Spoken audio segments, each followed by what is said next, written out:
नमस्कार साथियों, मेरा नाम है आर.के. सिंह और आप देख रहे हैं संस्कृति आईएएस यूट्यूब चैनल।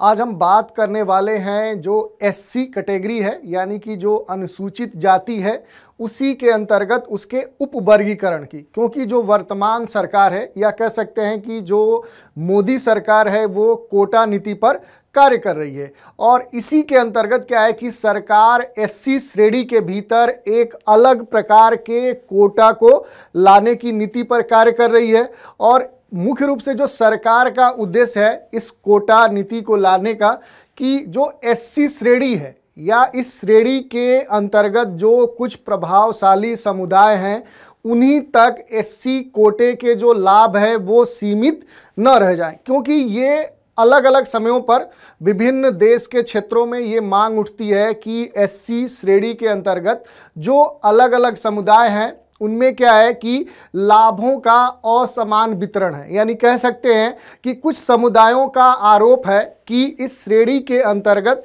जो प्रभावशाली समुदाय हैं, वो क्या करते हैं कि इस श्रेणी के लाभ को अधिक प्राप्त करते हैं। और इसी के आधार पर चूंकि इस मांग को जोर और मिल गया, जब अभी हाल ही में जब तेलंगाना राज्य में चुनाव होने वाले थे, यानी जो विधानसभा के चुनाव होने वाले थे, तो उस दौरान देश के प्रधानमंत्री माननीय नरेंद्र मोदी वहां के चुनाव अभियान पर गए हुए थे। और उसी दौरान वहां की एससी कैटेगरी की जो एक मेडिगा समुदाय है, उसने मांग की प्रधानमंत्री से कि हमें एससी का उपवर्गीकरण चाहिए, यानी कि एससी कोटे के अंतर्गत विशेष कोटा चाहिए। और इसके लिए प्रधानमंत्री ने इस समुदाय को आश्वासन दिया कि आने वाले समय पर इस पे हम कार्य करेंगे और इसके समाधान को हम खोजेंगे। इस कारण से ये मुद्दा और चर्चा में बन गया। और हाल ही में क्या है कि इस पर एक कैबिनेट सचिव की अध्यक्षता में 5 सदस्यों की एक समिति बनाई गई है। वो समिति इससे संबंधित विभिन्न जो इसके समाधान हो सकते हैं उन पर सुझाव देगी। तो आज जो हम चर्चा करने वाले हैं वो इसी मुद्दे पर करने वाले हैं कि अनुसूचित जाति यानी जो शेड्यूल कास्ट है, उसका उपवर्गीकरण किया जाएगा। और इस पे क्या है कि सरकार कार्य कर रही है। तो यही आज हमारे चर्चा का विषय है। अब देख लेते हैं कि ये जो पूरा न्यूज है, ये समाचार पत्र में किस हेडलाइंस के साथ प्रकाशित हुआ। तो हेडलाइंस थी कि सब कैटेगराइजेशन ऑफ एससीज panel to look into even distribution of benefits. यानी कि ये मुद्दा आया कि जो एससी या अनुसूचित जाति है उसका उपवर्गीकरण, और ये किस आधार पर कि जो लाभों के समान वितरण है उस पर गौर करने के लिए ये पूरा मामला सामने आया है। और हमने पहले ही बताया कि ये इस कारण से और चर्चा में आ गया क्योंकि जब तेलंगाना में विधानसभा चुनाव हो रहे थे, तो उस दौरान वहाँ के दौरे पे नरेंद्र मोदी गए हुए थे। और वहाँ के स्थानीय एससी कैटेगरी के जो मेडिगा समुदाय हैं, उन्होंने उनसे मांग रखी कि एससी का उपवर्गीकरण किया जाए। और प्रधानमंत्री ने इसके लिए उन्हें आश्वासन भी दिया था। और इसी के संदर्भ में ये देखा जा रहा है, जो अभी हाल ही में 5 सदस्यों की जो कैबिनेट सचिव की अध्यक्षता में जो समिति गठित की गई है, और इससे संबंधित जो सिफारिश लागू की जाने वाली है। तो ये पूरा हमारा मामला था। अब इसी के संदर्भ में जो इस मुद्दे से जुड़े हुए महत्वपूर्ण बिंदु हैं, उनकी हम चर्चा कर लेते हैं। तो सबसे पहले क्या है कि इस पूरे मामले में जो हमने बताया कि जो केंद्र सरकार है वो अनुसूचित जातियों के उपवर्गीकरण के लिए 5 सदस्यों की एक समिति निर्मित की है। और इसमें क्या है कि जितने भी समिति के सदस्य हैं वो किसी न किसी मंत्रालय के सचिव हैं, और जो इसके अध्यक्ष होंगे वो कैबिनेट सचिव होंगे। और इसमें शामिल जो 4 सदस्य होंगे, उसमें पहले होंगे गृह मंत्रालय के सचिव, दूसरे जो होंगे वो कानून मंत्रालय के सचिव होंगे, तीसरे जो होंगे वो जनजातीय मामलों के मंत्रालय के सचिव होंगे, और जो इसके चौथे या कह सकते हैं कि फाइनली 5वें जो सदस्य होंगे वो सामाजिक न्याय मंत्रालय के सचिव। यानी कि देश के कैबिनेट सचिव की अध्यक्षता में ये विभिन्न मंत्रालयों के सचिवों की एक समिति गठित की गई है। और ये एससी के उपवर्गीकरण से संबंधित जो विभिन्न सिफारिशें हैं या उनके समाधान हैं, उनसे संबंधित जो प्रमुख मुद्दे होंगे उन पर ये पूरा जो समिति है ये सुझाव देगी।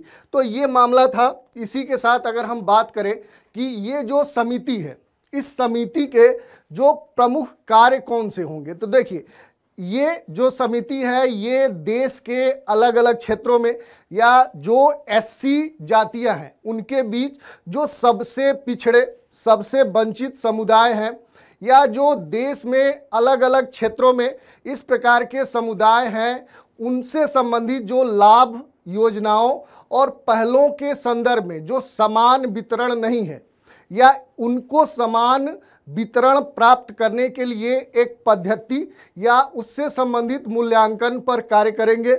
और उसके लिए क्या है कि कोई खास, उचित, प्रभावशाली उसके लिए समाधान ढूंढने का कार्य करेंगे। और इसी के साथ यह जो समिति है ये इसका जो कार्य होगा वो आरक्षण या रोजगार या फिर शिक्षा के लिए अनुसूचित जाति के जो कोटे हैं उसके विभाजन पर विचार करना नहीं होगा। यानी कि मूल रूप से क्या है कि ये जो समिति होगी ये जो अलग अलग क्षेत्रों में जो अलग योजनाएं हैं, जो पहले हैं, उनके जो लाभ से संबंधित जो असमान वितरण की बात कही जा रही है, केवल उसी पर विचार या उस पर समाधान या सुझाव देगी, न कि जो शिक्षा या रोजगार या कह सकते हैं कि इस प्रकार के जो मुद्दे हैं उन पर ये समिति विचार नहीं करेगी। तो इस तरह से क्या है कि ये बात कही गई है। अब इसी के साथ अगर हम इस पूरे मुद्दे की जो बैकग्राउंड है, जो पृष्ठभूमि है, अगर उसकी बात करें तो ये मामला कैसे उठता है कि जब विधानसभा का चुनाव हो रहा था, यानी कि तेलंगाना राज्य में जब चुनाव हो रहा था, तो उसी दौरान क्या है कि जब प्रधानमंत्री वहाँ के चुनावी अभियान दौरे पर गए थे तो वहाँ के एससी के उप वर्गीकरण की मांग वहाँ बड़े स्तर पे उठी। और वो किसके द्वारा उठाई गई कि वहाँ यानी तेलंगाना में कह सकते हैं कि एक मडीगा समुदाय है, ठीक है, और वहाँ की ये बहुसंख्यक एससी कैटेगरी का ये समुदाय है और इसी ने एससी कैटेगरी के उप वर्गीकरण की मांग प्रधानमंत्री के सामने रखी। और प्रधानमंत्री ने इस समुदाय को भी आश्वासन दिया कि आने वाले समय में इस पर वो कोई ठोस निर्णय लेंगे और इसके समाधान को भी प्रस्तुत करेंगे। और अगर हम बात कर लें कि जो ये मडीगा समुदाय है, अगर कुछ आंकड़ों की बात माने तो जो तेलंगाना राज्य है यहाँ पर जो कुल एससी कैटेगरी की जो जनसंख्या है, वो एससी कैटेगरी की जो जनसंख्या है वो कुल जनसंख्या की 17% है, यानी 17% है। और इस कुल 17% में जो मेडीगा समुदाय है जो कि एससी कैटेगरी से बिलोंग करता है वो इसका 50% है, यानी कि आधी एससी समुदाय की जो जनसंख्या है वो मेडीगा समुदाय से आती है। बाकी 50% में अन्य एससी समुदायों की जनसंख्या है। लेकिन इस समुदाय का आरोप है कि वहाँ की एक अन्य जो एससी कैटेगरी के अंतर्गत आने वाली जो माला समुदाय है वो प्रभावशाली समुदाय है और मैक्सिमम अवसर या जो लाभ हैं, जो योजनाएं हैं, उनका वो इनसे अधिक लाभ प्राप्त कर लेते हैं। और ये क्या है कि ये अवसरों को प्राप्त करने में असमर्थ रह जाते हैं, यानी कि इनके साथ वहाँ भेदभाव किया जाता है। और इसी को ध्यान में रखते हुए ये जो मेडीगा समुदाय हैं ये काफ़ी समय से इसकी मांग कर रहे हैं और इसके लिए आंदोलनरत है, यानी कि अलग अलग स्थानों पर ये आंदोलन कर रहे हैं। और ऐसा नहीं है कि ये मुद्दा केवल तेलंगाना राज्य का है। अगर हम बात करें तो अलग अलग कुछ देश के अन्य राज्य भी हैं जहां कुछ एससी जो कैटेगरी है उसके कुछ खास समुदायों का प्रभाव अधिक होता है और वो जो इस प्रकार के जो पहल है, जो योजनाएं हैं या जो इनिशिएटिव हैं उनके लाभ को अधिक अर्जित करती हैं। जैसे अगर हम बात करें राज्य के स्तर पे कुछ उदाहरण ले तो उसमें सबसे पहले नाम आता है बिहार का। बिहार में जो पासवान जो एससी कैटेगरी के अंतर्गत आने वाला एक समुदाय है, या फिर ऐसे अगर यूपी की बात करें तो यूपी में भी जो जाटव है, ये दोनों ऐसे समुदाय हैं जो प्रभावशाली माने जाते हैं और इस श्रेणी में इनका दबदबा कायम है, और जिसके लिए क्या है कि सरकार या सरकार के कई ऐसे मंत्रालय हैं जो इस पे कार्य कर रहे हैं कि इस श्रेणी के अंतर्गत जितने भी समुदाय हैं उनको समान अवसर का लाभ प्राप्त हो। और अगर सरकार इनके लिए कोई खास नीति लेकर आ रही है तो इसके लिए क्या है कि सरकार को आर्टिकल 341 यानी अनुच्छेद 341 के अंतर्गत कुछ खास संशोधन करने होंगे। अब बात कर लें कि ये जो मडीगा समुदाय है, ये हमने बताया कि काफ़ी पहले से इसके लिए संघर्ष कर रहा है, और अगर बात करें तो वर्ष 1994 से ये मडीगा समुदाय अनुसूचित जाति के उप वर्गीकरण की मांग कर रहा है और अलग अलग मंचों पर इसके लिए डिमांड रख चुका है। अब हम बात कर लेते हैं कि एससी कैटेगरी के उप वर्गीकरण की आवश्यकता क्यों है, या इस तरह की मांग अलग अलग समुदायों के द्वारा क्यों उठाया जा रहा है। तो इसमें जो सबसे पहली बात आती है कि सोशल जस्टिस यानी कि सामाजिक न्याय की, क्योंकि अगर हम देखें तो सामाजिक न्याय की पहुंच के स्तर पे जो एससी है उनके बीच यानी एससी कैटेगरी के अंतर्गत शामिल जो विभिन्न समुदाय हैं उनमें असमानता काफ़ी देखी गई है, और इस असमानता को कम करने के लिए इस प्रकार के वर्गीकरण को लाने की आवश्यकता है, यानी कि किसी खास कोटे के अंदर भी एक खास कोटा नीति लाने की आवश्यकता है। अगर दूसरी हम बात करें तो जो संसाधन है उनका क्या है कि समान वितरण सुनिश्चित करने के लिए भी, यानी कि कह सकते हैं कि इस विभिन्न समुदायों के बीच जो रिसोर्सेज हैं उनके इक्वल डिस्ट्रीब्यूशन करने के लिए, समान वितरण को पहुंच सुनिश्चित करने के लिए इस प्रकार के वर्गीकरण की आवश्यकता है। और तीसरी अगर बात करें तो अनुसूचित जातियों को मिलने वाले जो आरक्षण है वो अन्य लाभों में क्या है कि जो एससी में शामिल सभी जातियां हैं उनकी जो हिस्सेदारी है वो सुनिश्चित हो पाए, और इसी के साथ जैसे रोजगार है या शिक्षा है, विधायिका में जो शामिल जो एससी कैटेगरी है और उसमें शामिल जो सभी जातियां हैं, जो समुदाय हैं, उनकी जनसंख्या के प्रतिनिधित्व के अनुरूप उनको क्या हो कि उसके लाभ प्राप्त हों। इसके लिए क्या है कि हमें वर्गीकरण की आवश्यकता पड़ रही है। तो इसी आधार पर ये मांग उठ रही है कि एससी का उप वर्गीकरण किया जाए। अब हम देख लेंगे कि इससे पहले क्या कोई प्रयास किए गए थे, यानी कि इस प्रकार के कैटेगरी के अंदर या फिर से कोई नई कैटेगरी बनाने के पहले भी प्रयास किए गए हैं। तो इस संदर्भ में क्या है कि वर्ष 1996 में यानी कि वर्ष 1996 में जो आंध्र प्रदेश सरकार है उसने जस्टिस रामचंद्र राजू के अंतर्गत या उनके अध्यक्षता में एक आयोग गठित किया था, और इसने क्या है कि राज्य में एससी के वर्गीकरण को करने के लिए सिफारिश भी दी थी।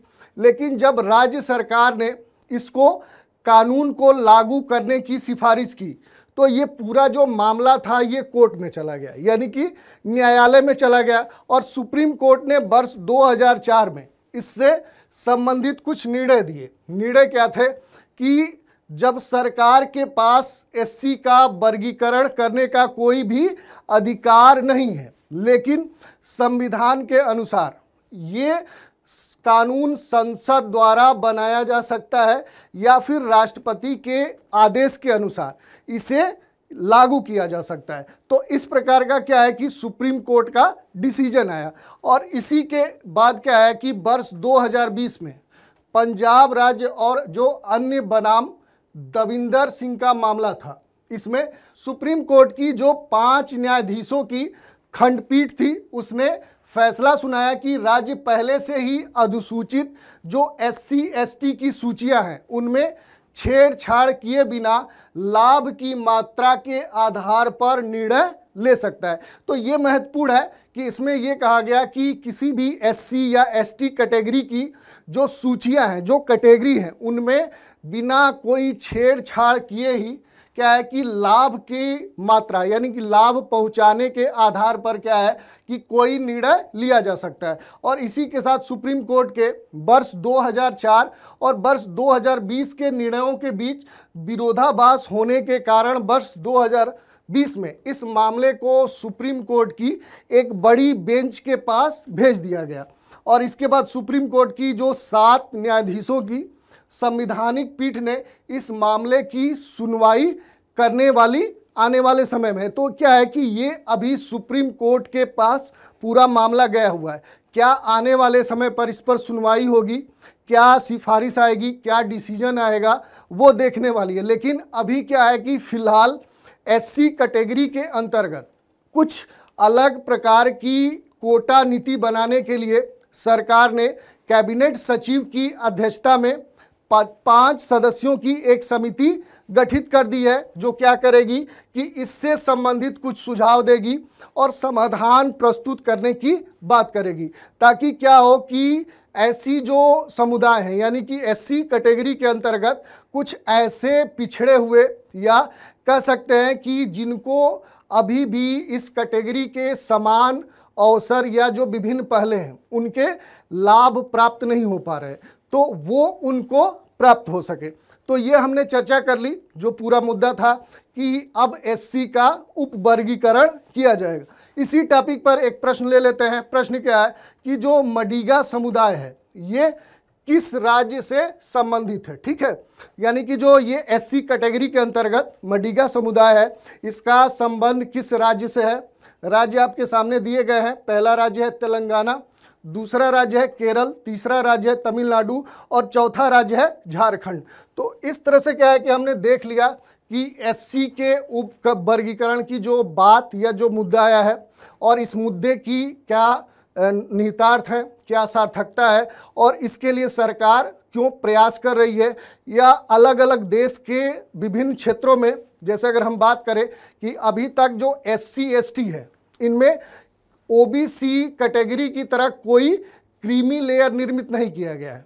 इस आधार पर क्या है कि आने वाले समय में जो एससी एसटी है इस श्रेणी के अंतर्गत क्या कोई अंतर्निहित कैटेगरी बनाई जाएगी और उसके क्या लाभ होंगे या क्या इससे उन समुदायों को लाभ प्राप्त होगा जो अभी तक इस तरह की मांग उठाते आए हैं। तो आज इस चर्चा में इतना ही। एक नए चर्चा में एक नए विषय के साथ फिर हाजिर होंगे, तो आप हमारे साथ बने रहें। इसके लिए धन्यवाद।